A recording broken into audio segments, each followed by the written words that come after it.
Alrighty, welcome back everyone. We just got into all the games that we didn't have a chance to break down yesterday. Definitely a lot that maybe don't have a too much of an effect on the CFP race, but could have a big time effect on the conference races as we get down to the wire. But let's get into these because this was a hard week to rank. I won't lie to you guys. This was definitely one that I had a couple of teams find their way into these rankings. I had a couple of teams that dropped out. It was incredibly hard to put this together. I think there were a lot of teams that I probably will get a little bit of crap for, and frankly, I wouldn't necessarily argue with you. I think there's a number of things that are really hard to get a beat on right around this time of year, but there are a couple of teams that I just think we buried a little bit too early that I don't think we should have, and it starts with the Clemson Tigers. I do think they're the number 12 team in the country. I know this team looks a little bit crazy, but let's just toss UGA to the side just for a second. This Clemson team has looked outright elite outside of that game, and frankly, if you put anyone on that field with Georgia on that day, with Kirby Smart having that much time to prepare, it's going to be a nightmare for you. I'm just being totally honest. I think there's a number of teams on this list that would have lost the same amount that Clemson would have lost if they were in that situation. So I'm not necessarily going to hold it against them too much. The defense is downright elite. They're doing exactly what they wanted to do. They have Stanford this upcoming weekend and then at Florida State. They're set up really, really well. I think they could go 11-1, be that other team in the ACC title, and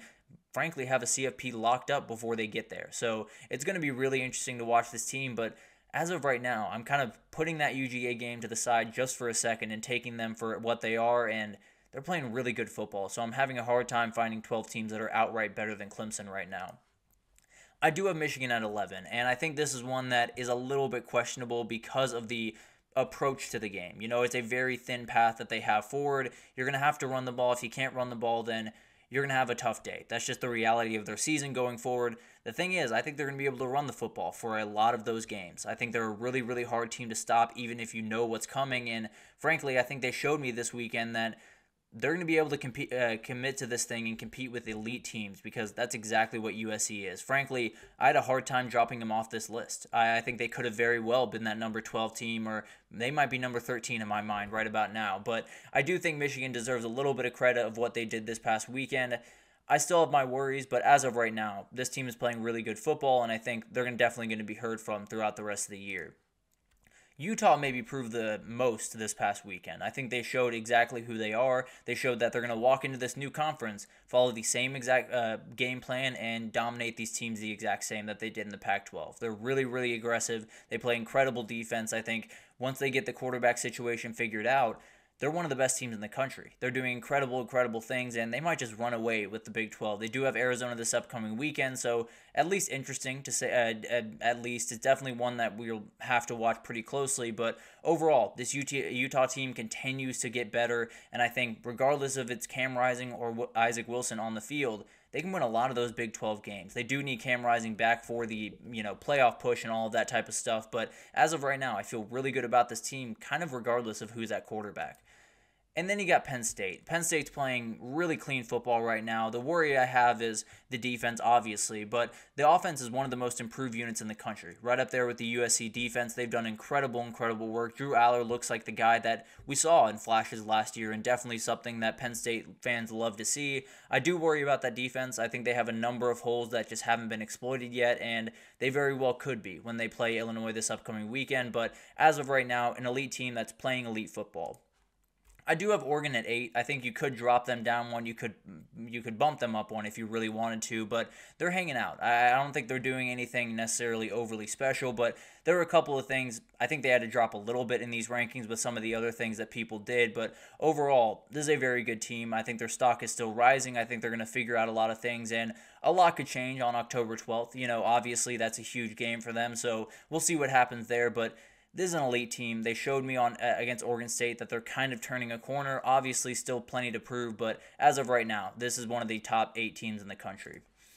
Then you got Alabama, and this is one that I talked about it last week. It's kind of the same thing this week. 7 through 4. Order them however you want. I think there's a number of different arguments to be had for all of these teams, but right now, I think Alabama's just kind of going about their business. Obviously, this game against UGA this upcoming weekend could change everything in a hurry, but I do think Jalen Milroe is becoming a little bit more confident in this offense. They're doing an incredible job of working towards his strengths. Ryan Williams is just outright incredible at wide receiver, and the defense is really flying around. it's time to show it obviously this weekend, and you can prove a big time point if you get a win. But as of right now, everything is kind of going smoothly for Alabama. I do have Ole Miss at 6. They dropped a little bit because of what other teams did, but this team is playing really clean football. They obviously have to be tested a little bit more before I feel really good about them, but Kentucky's going to be at least a test for them. I don't think it's going to be one that they should be in real danger to lose, although probably felt that same way when they were going into the Georgia game. So definitely will be a team to watch. Jackson Dart is frankly as good as it gets right now at the quarterback position. Trey Harris in that wide receiver core is just insane. Henry Parrish is becoming a really dangerous player. Walter Nolan's an absolute monster. So everything's kind of fallen into place for this team right now. I think there's still some big time hurdles that they're going to have to overcome down the road, but as of right now, they're playing really clean football over there in Oxford. And then we got Miami at 5. Miami got a huge win this weekend. I know it was USF. I know that people will kind of scoff at it down the road.